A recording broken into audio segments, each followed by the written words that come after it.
Hello everybody, this is Toys R Us, and for this special figure showcase combining and mini review video, we're going to be looking at the 2003 Japanese exclusive Berserker Sixwing figure. So I know that was a bit of a mouthful. I'm going to explain that in a bit more detail in a second. We're also going to have a quick look at the two other uses of the molds that I've got, and again we're going to see how this guy looks all built up. But before we get started, I'd like to remind anybody who's not subscribed to the channel, if I'd hit that subscribe button for me now please, because it really will help me out. Okay, a little bit of quick history with regards to Transformers. In obviously 1992, Japan was still making figures and they still had Generation 1 toys, which is exactly what this figure is here. So this is Sixwing, and he was released as part of the Operation Combination toy line, which I've already said, in 1992. Now, ironically enough, out of the four uses of this mold, I think it was either Cybertron or Energon, one of them. I've got to confess, guys, and I do always admit it, the Unicron trilogy is a bit of a hole in my knowledge of Transformers. They released him again, but as I say, as you'd expect him to be, I suppose, as Superion. So this was the original use of the mold, so he did actually get a Generation 1 figure. Then in 2003 in Japan, probably coinciding with the normal Hasbro release of Superion, they did this. They did something really clever. They released these in individual boxes, and we had for the first time a a Decepticon version, but yes, still Japanese, but a Decepticon version of Sixwing as well, which I think, again, the colour scheme on this is just perfect. It totally works, you know, for the Decepticons. The only thing that's a bit strange is they didn't change the names. The names all stayed the same to all of the relevant parts, but this again was a Japanese exclusive. And then they went even further and they released a chase version. So that's exactly what these are, but they went back to Autobots, and this, I believe, is known as the Berserker mode, which it does say in TF Wiki. And as far as I can find, I don't think there's another video review of this on the channel, on the internet until this one. So hopefully I do it a good deed, because I really love these things. They're just great toys, and they're amazing play sets. So I'm just going to move these out of the way for now, because although I'm not going to go through every single individual transformation of each little, I suppose, Micromaster part, what I do want to show you is why I love these. Because with the combiner kibble, you can do things like this. So you may be aware of this, you may not, but if you aren't, it's just something that I want to show you because I think is brilliant. So what you can see, what I've done is I've attached the legs to the torso, which you would do anyhow for combining, but then I've attached the fist to where you'd attach an arm. I've attached a foot to that particular fist, and I'm going to do exactly the same on the other side, like so. I'm going to now attach the other foot, and then what we can do, we can pop the gun at the front like this. So you can see we are literally building a spaceship, which is fantastic. The head will then double up at the back like that. Oh, I've just knocked that off. I'm going to be super careful when I'm doing this, guys, because I'm always nervous about transforming vintage figures, and especially ones like this, which are quite hard to get hold of. So what you would then do, typically, as I said, I didn't want to really transform them into robot mode, but you can use other Micromasters, you can use any figures you wanted to, and they could, of course, pilot this ship. Funnily enough, just for a bit of fun, I've got a Blocky's Defender Galvatron there, and I know he's a Decepticon, but just to prove to you that he could pilot this no problem, because there is the little port down there for them to stand on. So again, what I really like about any Transformers, to be fair, but especially the Japanese ones from the early 90s, was that they were all play sets. They're all things that you could build up, you know, and just, again, have a lot of fun with. So let me just take these off. And as I say, what we're going to do, we're going to start to combine this up. So for the reason, well, to make the video flow, and again, for reasons that I don't have to keep transforming them all the time, I've got them in their alternate modes, and I'm sure you can pretty much tell here, they pretty much are all in their alternate modes. So it's a case of combining them. And I know, obviously, we're getting loads of combiners in Age of Primes and stuff.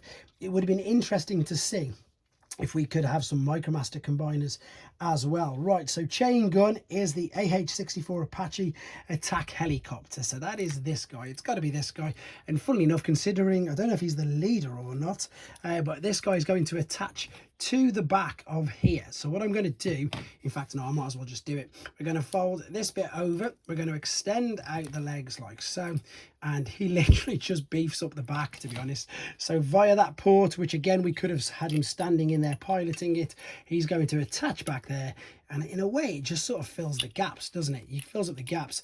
I suppose if you wanted to, you could have this here like so to cover up around there. I'm always super dubious with this, but I suppose, to be honest, that doesn't look that that bad. It looks a little bit odd, but there you go. That is where he would go. So let's now have a look. Let me just go through the other names anyway. So there's Falcon, there's Flanker, there's Missile, there's Raker, and there's Supersonic. Supersonic is the Concorde jet, which is this guy here. And I always get confused with the other jets, but we'll go through them in a second. That is the main torso. So let's go on. Funny enough, Supersonic is the arm. Let's get him attached. So I'm going to keep referring to this just in case, because I don't have the individual boxes with this. And again, I've got to be honest, it's not something that I do quite a lot of. I very rarely transform these figures. So all I'm doing is bending the back part there. That is going to reveal his head, which now means that you can take the fist like so, and this will fit over his head and clip into place. And I'm sure you've guessed what we can do is attach that there like so, and that will fit in there. Now, I've also been really lucky, the fact that you can see that these aren't very sun faded, so I'm very, very lucky with that indeed.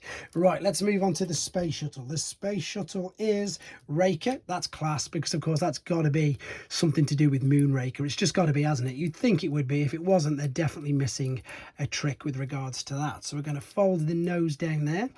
And how am I going to do this? Because I'm petrified. Let me have a quick look at that one there. So that is folded back on itself. It's all these double hinges inside here. Let's move the arm out of the way. There we go. This is going to, that's better. That's what I needed to do. So fold it all the way out. Once again, we've got our connecting port there. That is, oh, I need to fold these up for obvious reasons because it's not going to fit inside. That has gone in there.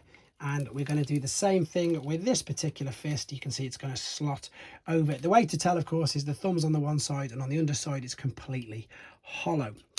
Yeah, let me know in the comments, guys. I would love to see these updated in Age of the Primes. I doubt we'll ever get that far, or maybe in the next lot of toy line. It would just be so cool to have these exactly that, I suppose, as updated figures, because the Micromasters, they didn't really do enough with, you know, they did release some of the ones in Earthrise, etc. We did get a few of them, but imagine these as combining Micromasters. I think they would definitely sell very, very well indeed. Right, let's move on to the legs then. So this is where I always get confused, because we've got, oh, it is either going to be Falcon or Flanker, but either way, I'm going to take this, I'm going to fold down. It's even harder when there's no, what I can tell. Is there any differences between the two? Yes, the tail looks slightly different, and of course there's two fins there, so there is a slight difference at least.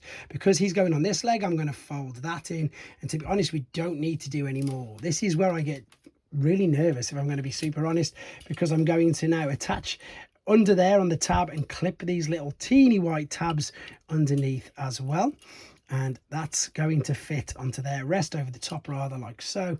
And then I can take one of the feet, and again, it's really easy to tell the feet between each other, and rest that there. For obvious reasons, I'm dubious about breaking the little tabs in there. Let's move on to the other little jet. Same principle, fold this over. This is the easiest ones, to be fair.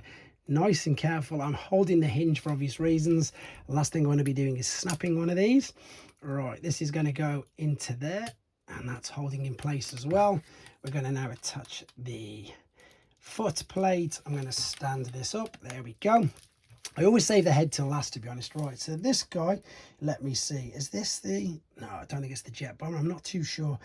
Someone let me up. I'm going to work out the names in a second, but this guy's going to go on the front, and again, it's a case of very cleverly folding this over like so, and you can see we've got this port, which is going to go in where he would have stood if he was going to be a pilot for the actual ship. So nice and careful, a little bit of pressure there.